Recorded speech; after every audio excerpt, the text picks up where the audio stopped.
topic is Rabin-Karp algorithm for string matching. Now let us take an example. What is the key idea behind this Rabin-Karp algorithm in comparison to the brute force way? The idea here is to calculate the hash of the text as well as that of the pattern. Both. Calculate some hash, apply some hash function on both text as well as the pattern and get some value from that. And then compare these hash values of both the pattern and text. If there is a match, and then we will be comparing these individual characters further, just like a brute force. If there is no match, in that case we will not be comparing it just like in the brute force way, every individual character. Now in the first case, if you can see from this example, here in this first case, the hash value of, let us suppose this is ht, and the hash value of this pattern is hp. Let us suppose if there is a mismatch in the hash value of these two patterns, then no comparison will be done at the character level. Similarly, we will move the sliding window to the next zone of the text. Again, the hash value of this text will be calculated, and this hash value will be compared with the hash value of the pattern, like which is given here. If there is a mismatch, that no character comparison will be done here. Moving further, again the hash value of this will be calculated, and so on. Now in this case, hash value of this text will be equal to hash value of the pattern. This whole procedure will keep on going like this. The main trick here is to calculate the hash of this sliding window, that is a text subsection, without having to iterate over each of its character every single time. That means we don't have to compare every single character the way we did for brute force method. We will be doing the comparison for only for those text sections or sliding window zones whose hash value matches with that of pattern.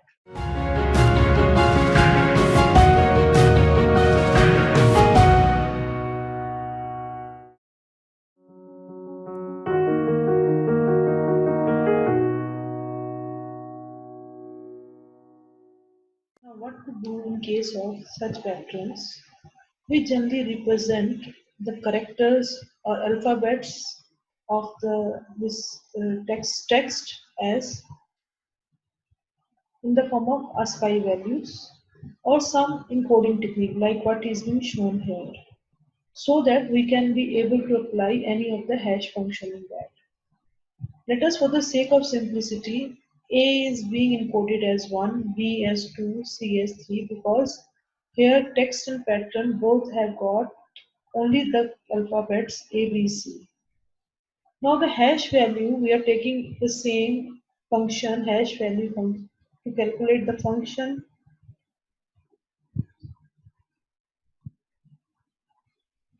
Now let us assume the hash function which is used to calculate the hash value for this pattern is nothing but simple addition of the respective numbers belonging to that character.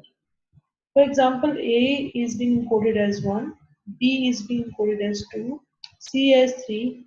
Then for the sliding window pattern A, B, C, A, the hash value will be 1 plus 2 plus 3 plus 1, that will be equal to 7. Similarly, the hash value for the pattern B will be equal to 1 plus 2 plus 1 plus 1, that is equal to 5. The key idea here is to find the hash value of the pattern as well as the sliding window text and try to compare its hash value with that of pattern hash values. Only if there is a match in the hash values of the pattern and corresponding subsection or the sliding window text of sliding window pattern of only if there is a match between the hash value of the pattern and hash value of that subsection of the text, then there will be one by one comparison of the character values the way we do the same. Then there will be one by one comparison of the character till there is a mismatch or all matches are being performed. The problem lies with this hash function is if the pattern is say ABCA or the pattern is BAAC, in either of the case, these two hash value will be same. The reason being there are two A's and one B and C. Here there are again two A's, one B and C. Hash value of those both of these different patterns is coming out to be same. This will lead to hash value collisions multiple times. To reduce this number of collisions, new hash function is being used rather than this simple addition of the encoded values. That hash function is clever enough to take into account the positions of the every alphabet. Like here, A is placed at the first position and next A is placed at the last position. Here, A's are placed somewhat in between. Similarly is the case of B and C. This new hash function will also keep into account the positions of those characters or alphabets. Now, what is this new hash function?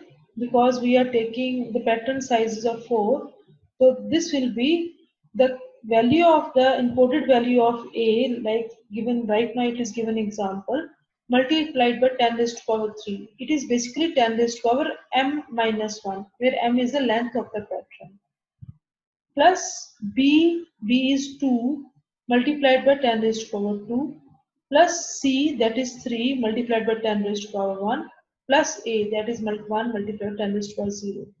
So you will be getting the value 1, 2, 3, 1. Similarly, for the pattern hash value that is A, B, A, again repeating the same procedure as 10 raised to power 3, 2 and 1 and 0, you are getting the hash value as 1, 2, 1, 1. Now the problem which were being relying in the there in the previous session, now it can be solved using this hash function because the hash value of ABCA is now no longer equal to the hash value of BAAC. Reason being you can better get it through because this will one will be multiplied times 3. That means the positions of the respective characters implicitly is being taken into account using this hash function.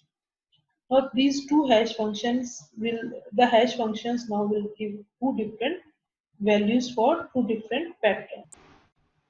Now as you know that hash value is calculated using a encoded value multiplied times power 3 plus p that is 2 multiplied times power 2 c multiplied by 10 raised to power 1 and this a again multiplied by 10 raised to power 0. Now that means every time we'll have to calculate this hash value like this. For the next slot, we will have to calculate like for the text pattern. If we calculate the value of the hash value A, B, C, A, after the sliding window term is being used, we'll be calculating the value of B, C, A, B. Then we'll be calculating the hash value for C, A, B, A. Rather than calculating the values of with respect to text for every sliding window, we can reuse the previous hash values like this also. For example, hash value of BCAB rather than directly calculate the hash value of BCAB will be equal to that in hash value of BCAB can be calculated in terms of hash value of ABCA. Now how to calculate it? We better know that BCAB is going to become equal to 2, 3, 1, 2. Now how to calculate this value? 2312 is nothing but it is 1231 minus of 1000 multiplied by 10 plus 2. What this plus 2 is? It is 2 raised to 2 into 10 raised to power 0.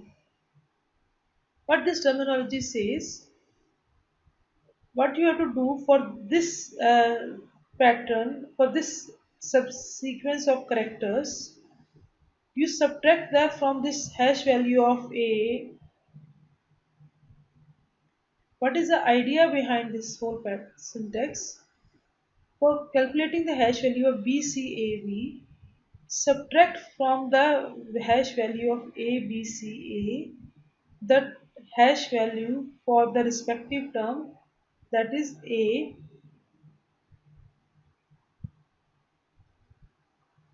What is the logic behind this? To calculate the hash value of BCAB, we have to subtract from the hash value of ABCA that factor 1 into 10 raised to power 3. Now what was this factor? That was corresponding to A, because in this next pattern A will be there in the next pattern. So we have to subtract this 1 into 10 raised to power 3. After that, we will be multiplying this value with 10. Then you will be adding the last component for this B value, because BCA will be carried out like this. Last component for this B value, that will be 2 into 10 raised to power 0. What is the reason of multiplying this? We want to shift this pattern by 1 unit towards the left, that BCA 1 unit towards the left. That means hash value of, we know the hash value of ABCA is 1231 minus of 1000, you will get 231. When you multiply 231 by 10, you will be shifting this BCA to the left of this, and plus 2. Plus 2 means for this vector, B vector, for B factor. So the output of this will be 2312. In this way, rather than calculating the hash value for every sliding window, we can reuse the hash of the previous sliding to calculate the hash value of the next sliding window, and so on. This whole process reduces the number of overall computations which are being required to calculate the hash value for every sliding window.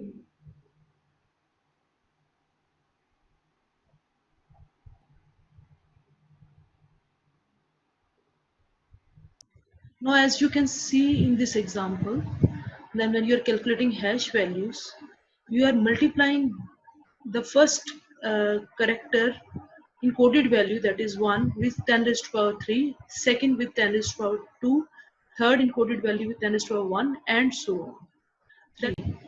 What is this 3? This is the pattern length, that is of 4 minus 1. This is the highest power of this.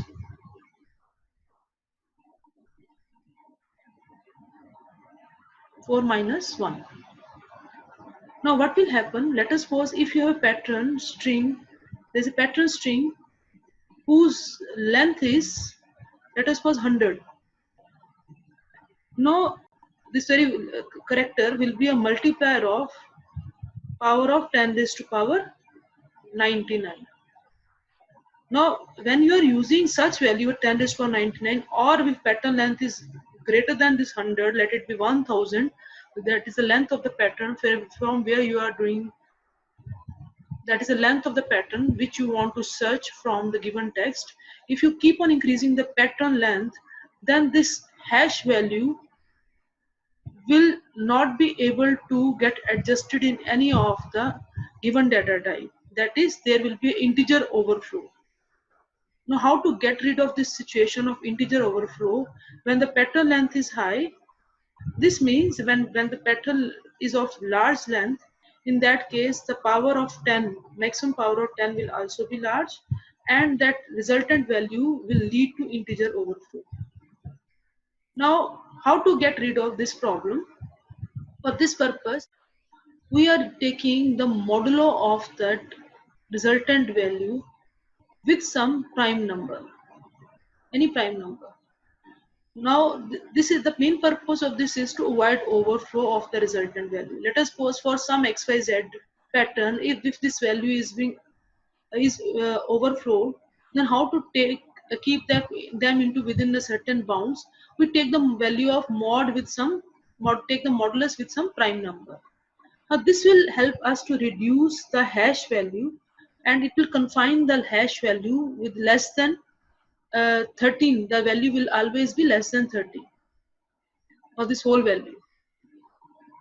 Now what it will do, this will decrease the final hash value, but at the expense of increasing the rate of hash value collisions, because as you take the modulus, you are confining your hash value range with less than 13. That means there are now more chances of hash value collisions. But we are now solved with the problem of integer overflow in this case. Now the one more thing is you can adjust this prime number value, that if you are doing this, trying this practice many times from some set of samples, we can adjust this prime. It may not be 13, you can give any other prime number value. We can adjust this magnitude of this number to achieve some acceptable rate of collisions. That means for given prime number, if the rate of collisions are coming more than some other prime number, then we're taking that prime number which is giving you less rate of collisions. Now this is the whole procedure. Now rather than taking the value as such with the power, take the mod of 13, that is the value is 1231, take the mod of 13, we're getting the value as 9. Now this is the new hash value. Now moving further, what we have to do in this case,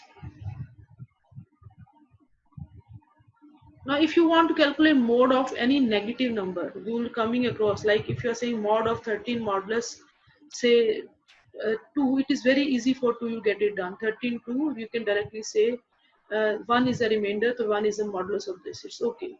But what about if the numerator is of negative value? You can directly use this formula. If you want to find the remainder of some a modulus n, that is nothing but a minus a mod n, that is equal to a minus a divided by n floor value multiplied by n. So this is the general formula to calculate mod of any number a and n. So the same formula you can utilize here. Minus 9, that is a, and this is n. Put this value minus a minus that is sorry a minus of a divided by n into 5. This value is negative 4. If you take this floor of this negative 4, this is 0, this is negative 1. Now negative 4 somewhat occurs here. So what is the floor of this? That's the leftmost portion, that is minus 1. Put this value, you will get in the result modulo of minus 2 modulus 5 is 3. Now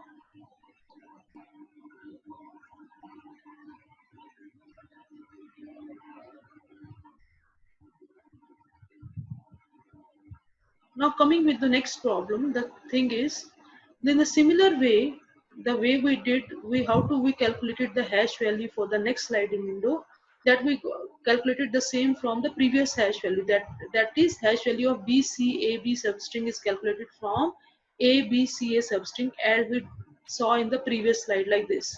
Hash value of ABC. Now there is a little bit change because we are using here mod operator. So what is the next hash value for the second sliding window subset string? That will be the hash value of ABC minus 10 is to 3, the way we do. But we here now we will take the mod of 13 for that value, which is being subtracted. And similarly, we are multiplying that value by 10. Now again we will take the mod of 13 here. And then we are adding this 2 raised to 10 is to 0. And the whole value we will take mod 13 to avoid overflow. Now moving further, the hash value of ABCA will be 9. So 9 is being added here. Minus 12. Minus 12 means 1 into 10 is to the power 3 mod 13.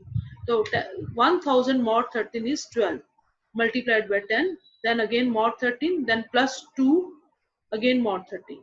Now solving it further, this is minus 3 into 10. That is minus 30 mod 13 plus 2. Again mod 13. And applying this formula further, you're getting minus 30 mod 13 is equal to 9. You can check it through the previous formula. Plus 2 mod 13, you're getting the value as 11.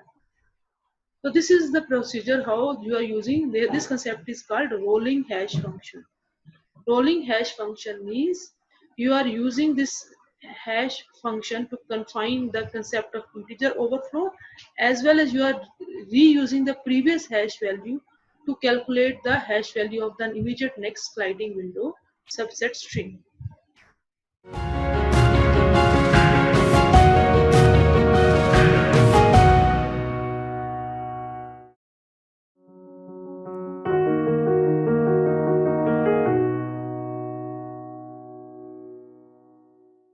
Pattern of length 5, we have to find whether this pattern exists in this text or not.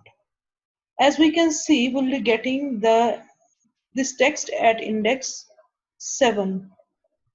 Now, how to solve the same example using Rabin algorithm?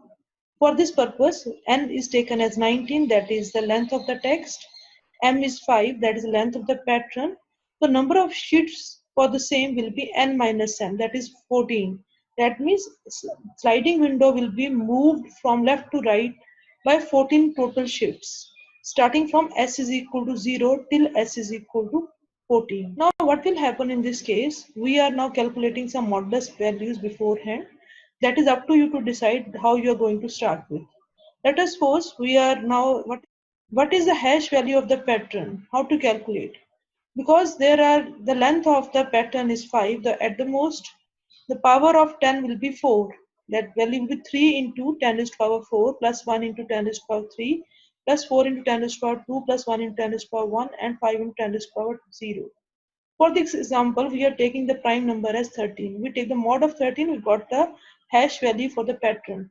Similarly, hash value of the text that is at sliding window first, that is 2 into 10 raised to the power 4, 3 is to 10 raised to the power 3, 5 into 10 raised to the power 2, 9 into 10 raised to the power 1, and so on, and take the mod of that value. Now here the hash value of pattern and that of text does not match. So there won't be any further comparison like we are doing in this within this algorithm. If P is double equal to TS, only then you have to do character by character comparison as being done in the algorithm line number 11 and 12. Now what we have to do, initially shift is equal to 0.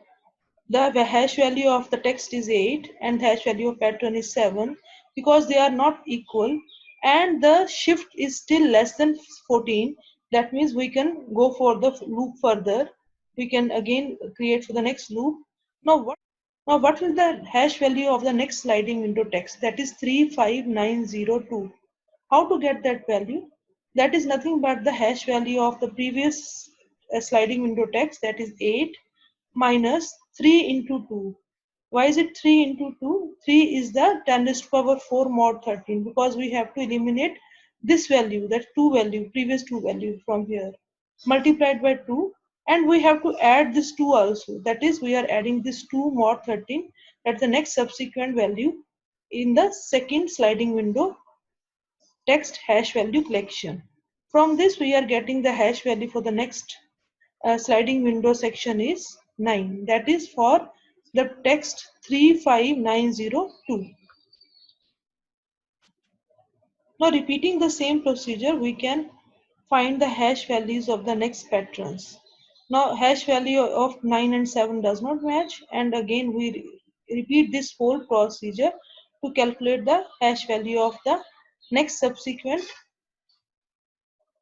sliding window text values. Moving in this manner, we will be calculating for different hash values for different sliding window text subsections. Now here for every case hash value of text is of T5 section is 1 and P pattern hash value is 7. There is no match, and coming in the next section, that is for that section 3145, at this point the hash value of 31415 will be equal to the hash value of 31415. This is yes.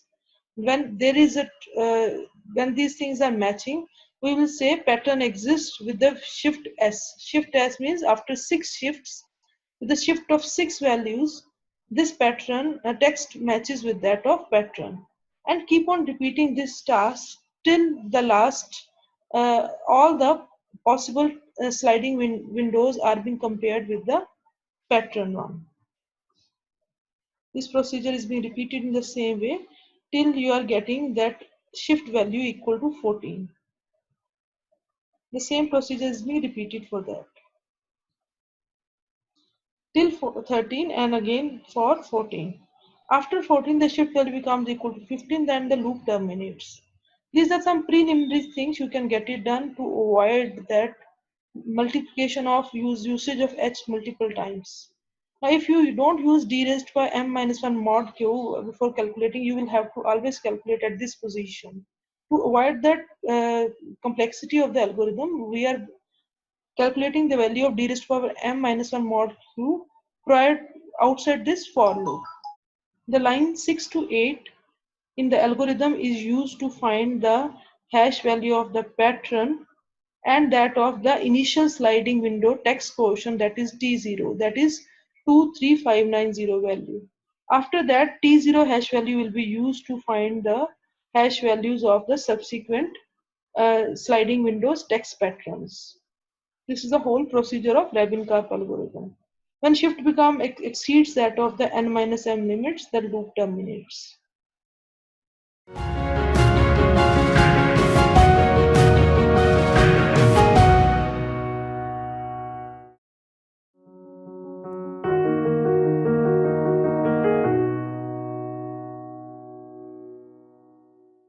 The topic is Rabin-Karp algorithm complexity.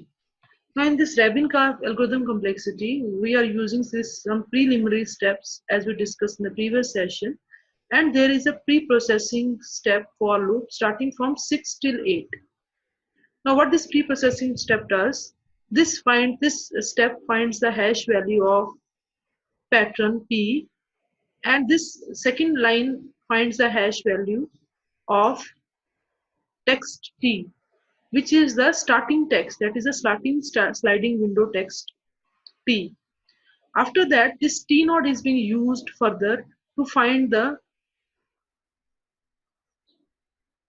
hash value of the subsequent sliding windows using this formula. Now coming to this example, this 6 to 8, this whole procedure takes order of m times because I varies from 1 till m in this example. And the section from 9 to 14, what it does, it is the it represents the code for matching the pattern with the text. This for loop starts from shift is equal to 0 till n minus m. If the pattern matches any of the respective sliding window text, then there is comparison of the character by character comparison of the pattern with the text. This procedure takes order of m times. And this outer loop in the worst case takes n minus m minus of 0, that is upper minus lower plus 1 unit of time.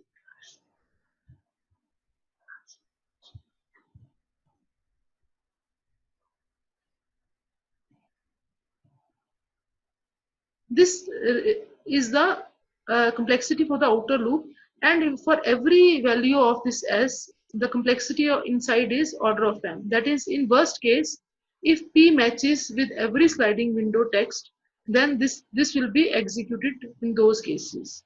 The complexity for this chunk as a whole will be order of m into n minus m plus 1.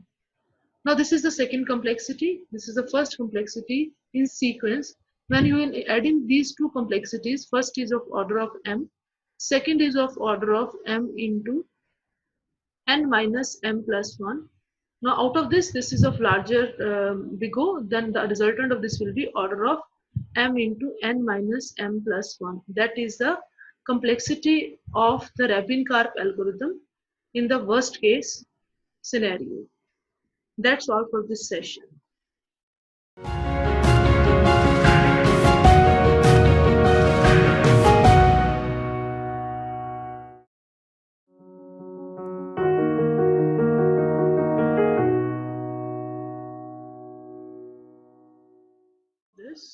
This Knuth-Morris-Pratt algorithm, it finds the prefix. What this prefix function does, it encapsulates the knowledge about how the pattern matches against shifts of itself. Now this information can be used to avoid testing of invalid shifts, and it avoids a re-examination of previously matched characters also. This KMP algorithm is a linear time algorithm. Now we have to find the prefix function of the pattern. That is the pre-processing steps of the KMP algorithm. Now before moving further, let us start with some terms. What is called prefix?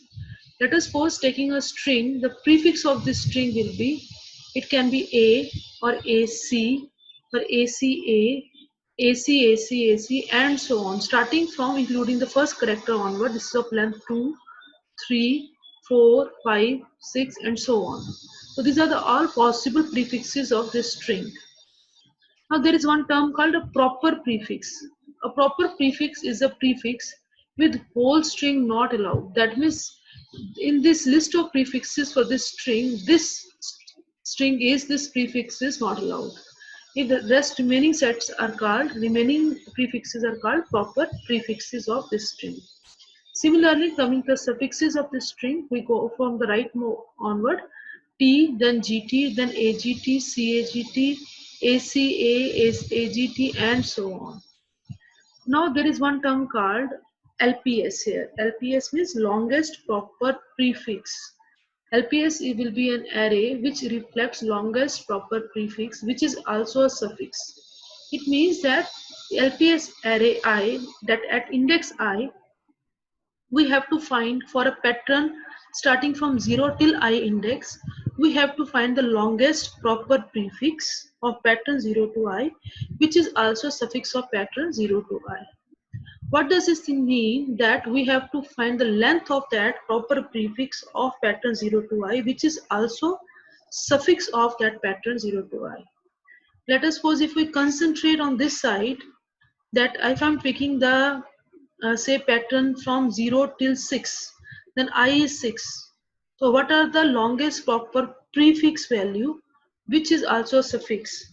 Now if you try to find the different prefix values for the pattern, say in this case,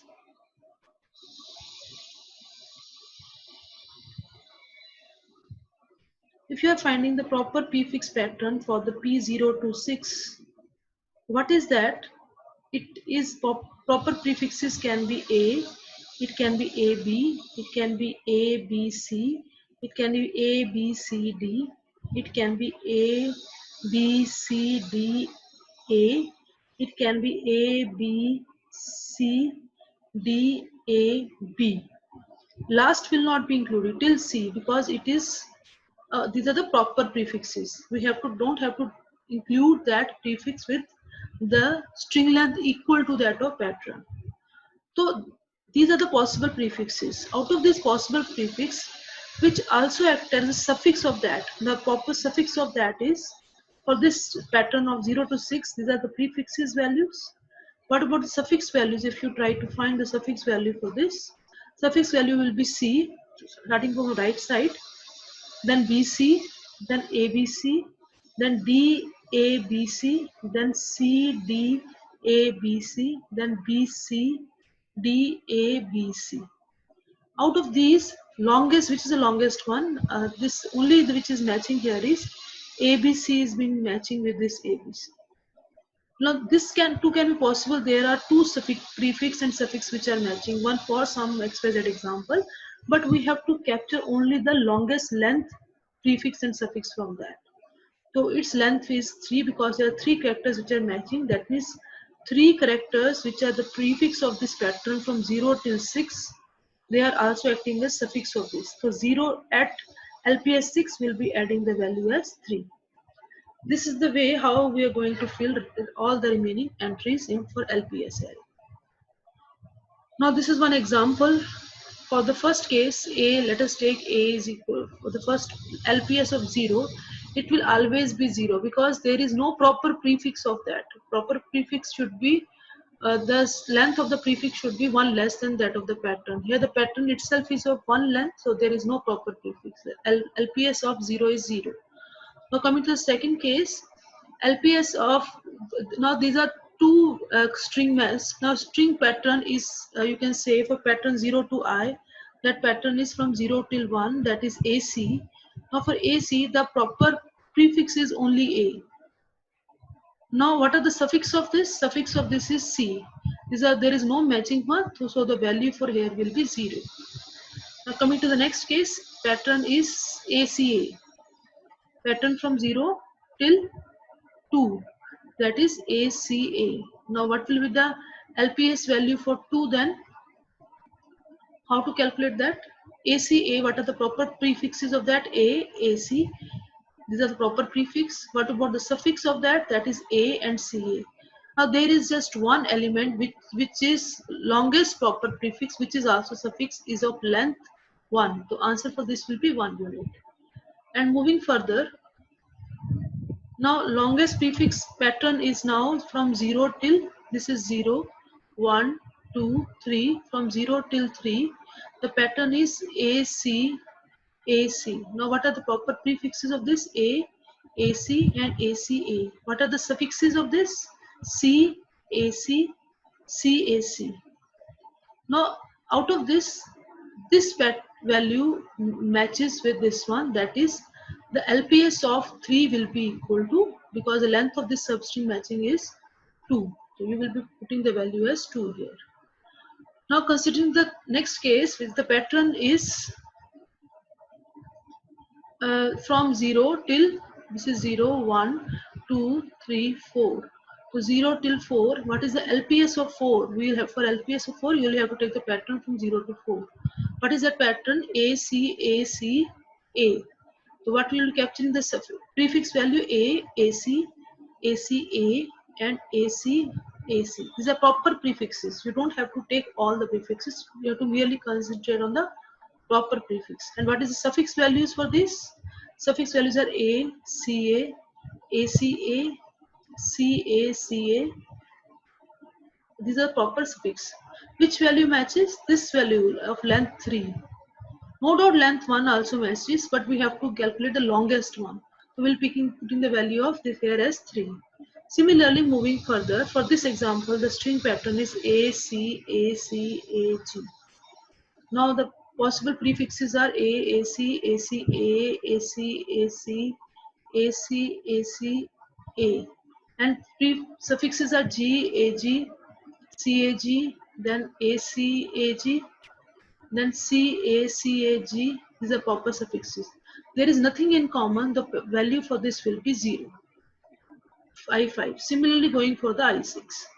This is the whole procedure to find the LPS of, that is the longest prefix, proper prefix, which is also suffix forms.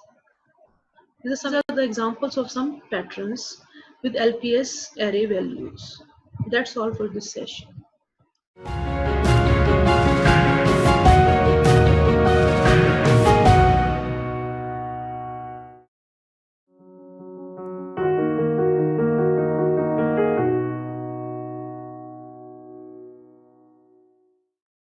The topic is search function for KMP algorithm.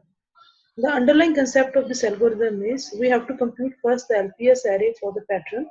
After that, start comparing every individual element of the pattern with the text chain by setting taking two indices, by taking two indexes like I for text. The procedure starts by taking two indexes I and j. I belong to the text array and j belong to the pattern array. Now start comparing. While I is less than n means n stands for the string length of the text. We will be traversing this till the last index of the text for I. Now if pattern j is equal to text I, if there is a match in the characters of pattern as well as the text, the increment both indices of pattern as well as that of text. If j is equal to m, j is equal to m means that you have reached till the end of the pattern, because j reflects the indices of the pattern. Then in that case you will be saying that pattern is found at particular place in the text at the index I minus j, and reset the value of j as LPS of j minus 1. If the j is not equal to m, in that case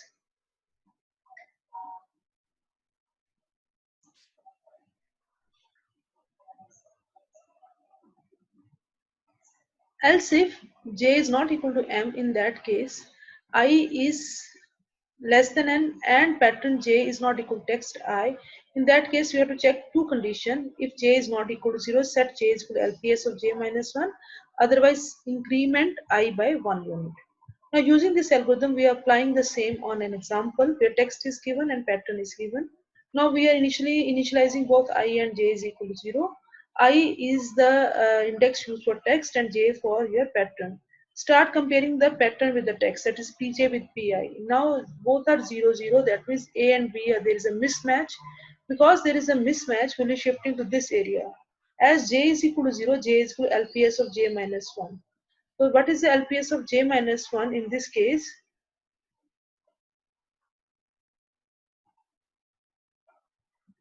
As j is equal to 0, we will be increment I by 1. That means I will become equal to 1, j will remain as 0. Now as I has become equal to 1 and j is equal to 0, that means pattern in the, pointer will remain at the base starting point only, and that of text will be switched to one step to the right. Now again compare, now there is a match in the values. When there is a match, increment both I and j, that means I will become equal to 2 and j will become equal to 1. Repeating this task, P1 is equal to T2, just try to find the match. P1 is equal to T2 is this value is false. Because there is a mismatch and j is not equal to 0, we have to say j is equal to LPS of j minus 1, that is LPS of 0. As we know LPS of 0 is 0, then we will be starting comparing I is equal to 2 and j is equal to 0, pattern 0, and text 2 elements comparison, that is C and A. Still there is a mismatch in this, then you will be, as the value of j is equal to 0, you will increment I is equal to I plus 1. That means I will become equal to 3, j will remain as 0. Now for I is equal to 3 and j is equal to 0, still the pattern does not match. As j is equal to 0, you will have to increment I again. I will become equal to plus plus, that is 4 comma 0. For P0 and P4, there is a matching in the pattern, increment both I and j. That is, I will become equal to 5 and j will become equal to 1.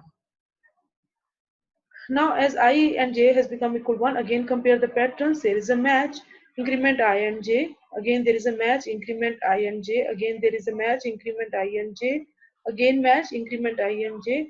Next time there is a mismatch here. When there is a mismatch, as j is not equal to 0, set j is equal to LPS of j minus 1. That is LPS of 4. Now what is the value of LPS of 4? That is equal to 3. That means I is equal to 9 and j is equal to 3.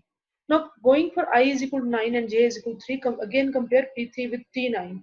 When you're comparing P3 with T9, there is a match for that. What to do in this case? Increment both I and j. I will become equal to 10 and j will become equal to 4. Now repeat this task, and 10 and 4 again matches. You increment both I and j again, and repeat this procedure, increment both I and j, and at last I will become equal to 13 and j will become equal to 7. As j is now equal to m, that means we got the pattern here. J is equal to m means because the length of the pattern is equal to 7 and your index for the pattern, that is j, has reached till the last of the pattern, that means pattern is been found. Yes, it occurs at which position? That I minus j index. So we have printed this I minus j index, that means at 6th index we found this pattern. This is a 6th index where we found this pattern inside the text. And we have to initialize j is equal to LPS of j minus 1 to continue further. That means LPS of 6 value has to be evaluated from here. What is the 6 value? LPS 6 is 1, so j will become equal to 1. That means I is 13, j is equal to 1. The procedure is repeated, 1 or 13, that there is a mismatch in the value at this position because j is not equal to 0, set j is equal to LPS of j minus 1, that will become equal to 0. Again compare 13 with I is equal to 13 and j is equal to 0. Compare P0 with T13, there is a match. Increment both I and j. After this, when you increment I and j, I will become 14 and j is equal to 1. 14 and 1 is being compared. The reason here being, when you're comparing 14 and 1, there is a match. After matching, you are incrementing both I and j. I will become equal to 15. Here, as I is equal to n minus 1, the loop terminates further from this. As now I is equal to 15, it is equal to n minus 1. Here the loop terminates. Now, what is the complexity of this algorithm? As this algorithm compute LPS method, it takes order of m time, as we have discussed in the previous slides. Now, what is the complexity of this? In the worst case, this thing get executed order of n times, because I is starting from 0 till n minus 1. Now, that is the sum of the complexity order of m plus order of n. As we know that m is always less than or equal to n, the overall complexity of this KMP search algorithm is order of n. That means it is a linear time algorithm which is efficient in comparison to other rest of the string matching algorithm like Naive-Bayes and Rabin algorithm, whose complexity is order of roughly n square.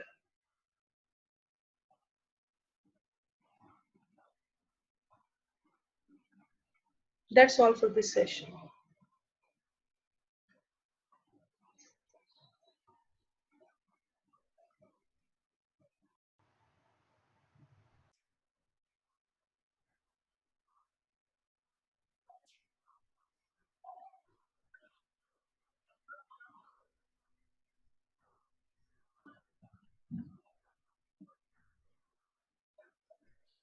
The topic is search function for KMP algorithm. The underlying concept of this algorithm is we have to compute first the LPS array for the pattern. After that, start comparing every individual element of the pattern with the text J by setting the taking two indices like I for text. The procedure starts by taking two indexes I and j. I belong to the text array and j belong to the pattern array. Now start comparing. While I is less than n means n stands for the string length of the text. We will be traversing this till the last index of the text for I. Now if pattern j is equal to text I, if there is a match in the characters of pattern as well as the text, the increment both indices of pattern as well as that of text. If j is equal to m, j is equal to m means that you have reached till the end of the pattern because j reflects the indices of the pattern. Then in that case you will be saying that pattern is found at particular place in the text at the index I minus j and reset the value of j as LPS of j minus 1. If the j is not equal to m, in that case,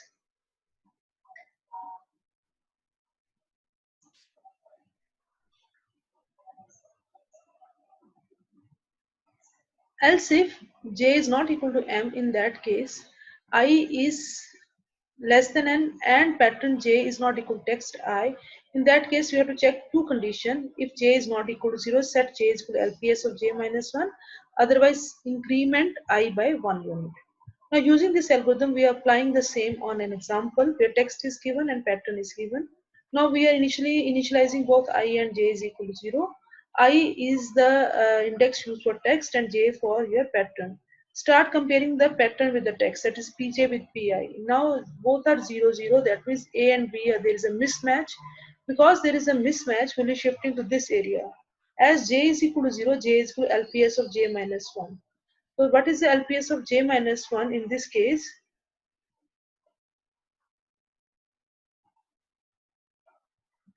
As j is equal to 0, we will be increment I by 1. That means I will become equal to 1, j will remain as 0. Now as I has become equal to 1 and j is equal to 0, that means pattern in the pointer will remain at the base starting point only, and that of text will be switched to one step to the right. Now again compare. Now there is a match in the values. When there is a match, increment both I and j. That means I will become equal to 2 and j will become equal to 1. Repeating this task, P1 is equal to T2, just try to find the match. P1 is equal to T2 is this value is false. Because there is a mismatch and J is not equal to 0, we have to say J is equal to LPS of J minus 1, that is LPS of 0. As we know LPS of 0 is 0, then we will be starting comparing I is equal to 2 and J is equal to 0, pattern 0 and text 2 elements comparison, that is C and A. Still there is a mismatch in this, then you will be as the value of j is equal to 0, you will increment I is equal to I plus 1. That means I will become equal to 3, j will remain as 0. Now for I is equal to 3 and j is equal to 0, still the pattern does not match. As j is equal to 0, you will have to increment I again. I will become equal to plus plus, that is 4 comma 0. For P0 and P4, there is a matching in the pattern, increment both I and j. That is, I will become equal to 5 and j will become equal to 1. Now as I and j has become equal to 1, again compare the patterns. There is a match, increment I and j. Again there is a match, increment I and j. Again there is a match, increment I and j. Again match, increment I and j. Next time there is a mismatch here. When there is a mismatch, as j is not equal to 0, set j is equal to LPS of j minus 1. That is LPS of 4. Now what is the value of LPS of 4? That is equal to 3. That means I is equal to 9 and j is equal to 3. Now going for I is equal to 9 and j is equal to 3, again compare P3 with T9. When you're comparing P3 with T9, there is a match for that. What to do in this case? Increment both I and j. I will become equal to 10 and j will become equal to 4. Now repeat this task and 10 and 4 again matches. You increment both I and j again and repeat this procedure, increment both I and j, and at last I will become equal to 13 and j will become equal to 7. As j is now equal to m, that means we got the pattern here. J is equal to m means because the length of the pattern is equal to 7 and your index for the pattern, that is j, has reached till the last of the pattern, that means pattern is being found. Yes, it occurs at which position? That I minus j index. So we have printed this I minus j index, that means at 6th index we found this pattern. This is a 6th index where we found this pattern inside the text. And we have to initialize j is equal to LPS of j minus 1 to continue further. That means LPS of 6 value has to be evaluated from here. What is the 6 value? LPS 6 is 1, so j will become equal to 1. That means I is 13, j is equal to 1. The procedure is repeated, 1 or 13, that there is a mismatch in the value at this position because j is not equal to 0, set j is equal to LPS of j minus 1, that will become equal to 0. Again compare 13 with I is equal to 13 and j is equal to 0. Compare P0 with T13, there is a match. Increment both I and j. After this, when you increment I and j, I will become 14 and j is equal to 1. 14 and 1 is being compared. The reason here being when you're comparing 14 and 1, there is a match. After matching, you are incrementing both I and j. I will come to 15. Here, as I is equal to n minus 1, the loop terminates further from this. As now I is equal to 15, it is equal to n minus 1. Here the loop terminates. Now, what is the complexity of this algorithm? As this algorithm compute LPS method, it takes order of m time as we have discussed in the previous slides. Now, what is the complexity of this? In the worst case, this thing get executed order of n times because I is starting from 0 till n minus 1. Now, that is the sum of the complexity order of m plus order of n. As we know that m is always less than or equal to n, the overall complexity of this KMP search algorithm is order of n. That means it is a linear time algorithm which is efficient in comparison to other rest of the string matching algorithm like naive Bayes and Rabin algorithm.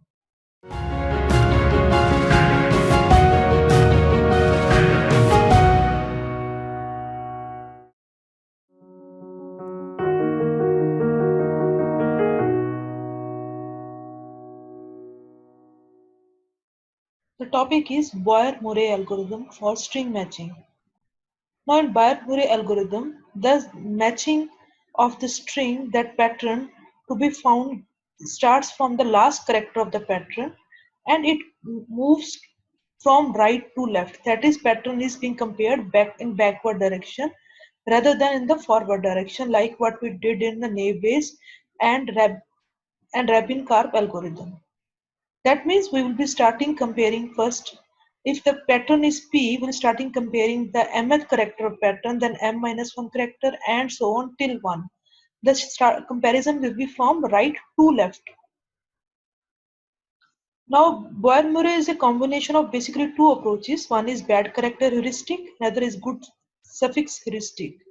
Now, it uses the best of these two heuristics at every step. Best of the two heuristics means out of these heuristics, which one we gives the more count of shift, those shifts are being taken into account for further comparisons.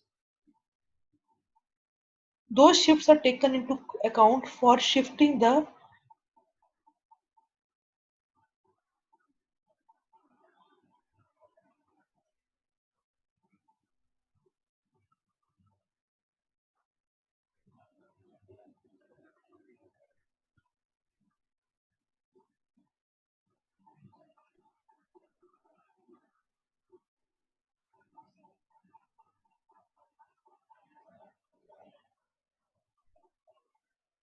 those shifts are taken into account for further comparison of pattern and text values. What is bad character heuristic? In bad character heuristic, the character of the text which does not match with the current character of the pattern, that is called a bad character. For example, if you start from the rightmost, that this is given text and given pattern. These two characters of text and pattern match. Then moving backward in from right to left, these two text character and pattern character match, but there is a mismatch in this. Now bad characters say the character of the text. It should bad character is the character of the text which does not match with the current character of the pattern. That means here A is the bad character. That means the bad character is the immediate from the right word to left. What's of the mismatch of the alphabet of the text what we are getting, that is called the bad character. Now there are two cases to solve it. First is cases upon a mismatch we shift the pattern until the mismatch becomes a match. What does thing mean to say that is, let us suppose we are trying to match this pattern with this text, and when you are comparing this, there is a match, now there is a mismatch. Now try to find this bad character immediate after the left of this pattern character G. We got this A somewhat here. If there are multiple A's, we will try to align the same with the recent closest value of the A in the pattern. Now, how to get it done? We will shift this so that this A aligns with the A of the text. Like this, we have to shift this pattern till this A aligns with the A character of the text. Like this. Now, A has aligned. Now, we'll doing this comparison further. This is one case. This case says if for the bad character that bad character of the text is present in the pattern, then align bad character with the same character of the pattern which is closest to this one. Next is case 2 is upon the mismatch we shift the pattern until pattern P moves past the mismatch character. Now let us suppose in this example at the first attempt only there is a mismatch between the character of text as that of pattern. Now if I try to find this bad character that is C within this pattern, it is not present anywhere on the left of this pattern. Now it is useless to, you can't align this C with anyone because C is not present in this pattern P. Now what to do? Align this whole of the pattern one step ahead of this C like this, so that it will move past this mismatched bad character like this. These are the two cases based upon which bad character rule works.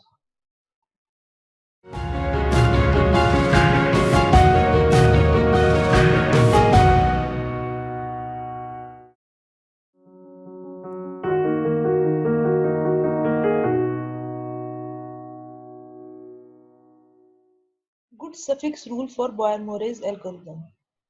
The main idea here is to make use of what we know about the pattern and shift that pattern more efficiently whenever there is any mismatch. How shifting is being done? By aligning some overlapping part of the text and the pattern together. Now how to find this overlapping pattern? There are some rules for good suffix 1. Now first of all, let me make it clear what is the meaning of good suffix. Now, as we know that for Boyer-Morey, we will be checking, let it be text, this is a pattern. We will be checking the text from right to left for the given pattern. That means in this direction, we will be doing all these checkings.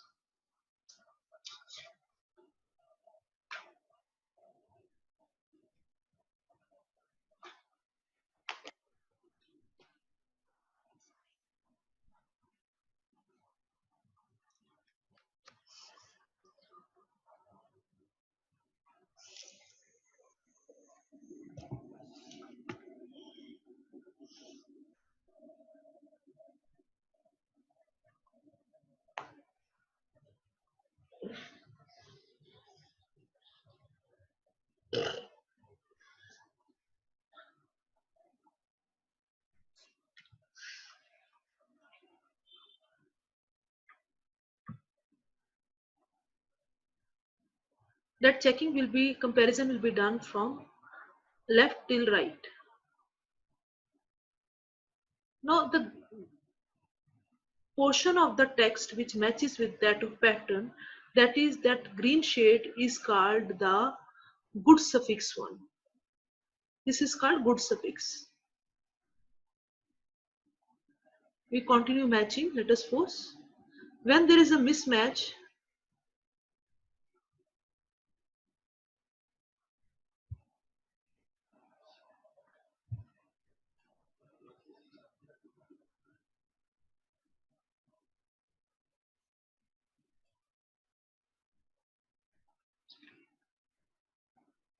now we know that in Boyer-Murray, we'll start comparing that pattern with the text from.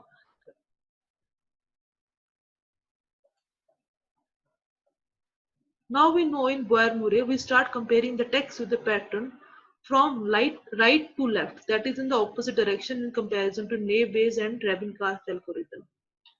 Now right to left comparison is being done like this. This green part says there is a match between text and pattern. We continue matching. Let us suppose there is a match. There is a match. Let us suppose for text and pattern characters. Let us suppose we meet at a point where there is a mismatch. Now this matched portion is called good suffix one. This whole area where your text and pattern value matches, this string is called, substring is called a good suffix. Now there are two cases mainly for good suffix rule. First is if there is a mismatch, when we get the mismatch, how we should align this pattern so that it should go for an efficient shift with minimum number of comparison with the text. Now what to do in this case? Whenever there is a mismatch of some character, we try to find whether that good suffix, that is the matched pattern, exists somewhere in the previous of this session within this pattern. Let us suppose it is present somewhere here. So we will shift this pattern accordingly so that this good suffix aligns with this uh, given pattern somewhere left to this, like this. Got it? Now this shift this pattern so that you are aligning the green section again. This is the first case. Now problem lies with the first case is, let us suppose we are having this good suffix which is present at this position within the pattern to the left of this mismatched section, but let us suppose this was the match section and there the alphabet was C. Here also the alphabets are C, rest are, let us suppose, AA, and here also the alphabets are AAA. Here again the alphabets are AAA. Now alignment of this is again useless because this alphabet is equal to this alphabet, and because of this alphabet there is a mismatch. Let this alphabet is T. Earlier there was a mismatch, T was not equal to C. We are again repeating the same mistake by aligning this text with this one. Again C will come at this position, that shift will be useless.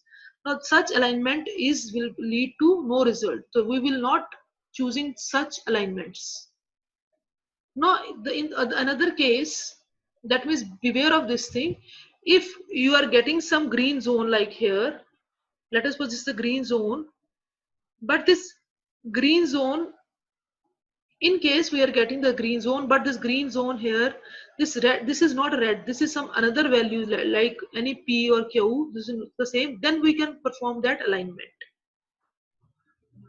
Now considering the second case, what this second case says, if there is a mismatch and we cannot find the matched good fix pattern anywhere within the pattern, like there is a green portion here but there is no green portion to the left of this pattern. So what to do this? Try to find the suffix of good suffix. What is the meaning of good suffix?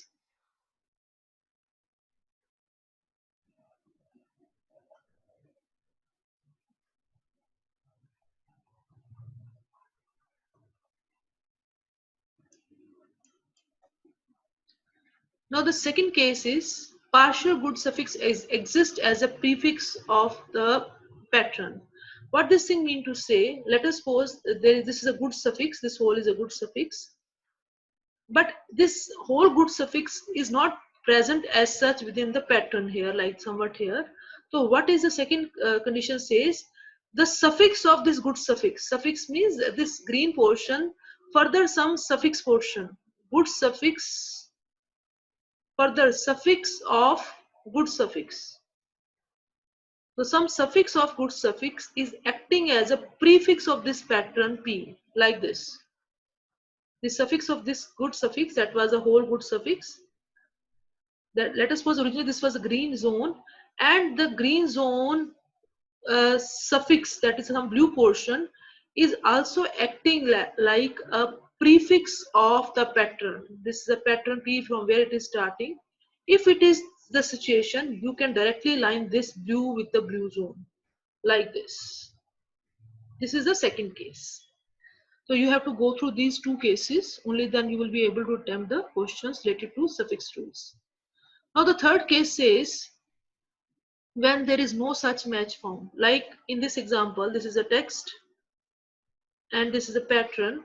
This is a general case which will be applied in every cases. Like this is a good suffix now because AB have matched with that of AB. Now this AB is not found anywhere in this pattern. Neither the suffix part of this good suffix is acting like a prefix because prefix starts from C. So both C, case 1 and case 2 are not applicable here. So what is the remedy for this? Shift this whole of the pattern one step ahead to that original position. That means shifting should be done immediately after this P. This is the third case. Now case 1 example. Case 1 example says, now here good suffixes, this is a pattern P, this is a text T, this is a good suffix. Here the values are, sorry, this is a good suffix, one the same thing. Now this AB is being found somewhat within this pattern. So this is pattern P, this is text T, and this is a good suffix AB. And this AB is found somewhat here. Do you align this AB with this AB? Reason being, this B is not equal to this C. If this would have been AAB, so this alignment would have been, sorry, if this would have been BAB, this alignment would have been useless. So shift this alignment accordingly. This is a case 1. Now case 2 is, here this is the text, this is a pattern P, and the good suffix is here BAB. This is a good suffix. And suffix of this good suffix, that is AB, is acting as a prefix of this pattern. So we can do the alignment so that this pattern matches with this prefix of this pattern matches with the suffix of this good suffix. Now this is the way we are doing alignment. Now we are considering few more cases, examples like this. In this example, AB, this is a text, this is a pattern. AB is a good suffix which is acting like a, this is a case 1. Here AB is present somewhat inside the pattern. Do the shifting accordingly. Now case 2 says, now here AB is present, but this whole is good suffix, but suffix of this good suffix, that is AB, is acting like a prefix of this pattern. We can align this accordingly. Now case 3 is, this is now good suffix, but this good suffix or the suffix of this good suffix is neither present in the pattern. We will have to shift it all way around from starting from this onward. That is a case 3rd. Now one more example for the same. Let us suppose in this example, it's a very important one. Like there is a text and there is a pattern here, and the good suffix here is A and C. Now AC occurs at the left of this pattern at 2 places, one at this and another as this. So which alignment is possible one? According to rule, we should go for the immediate closest segment like this.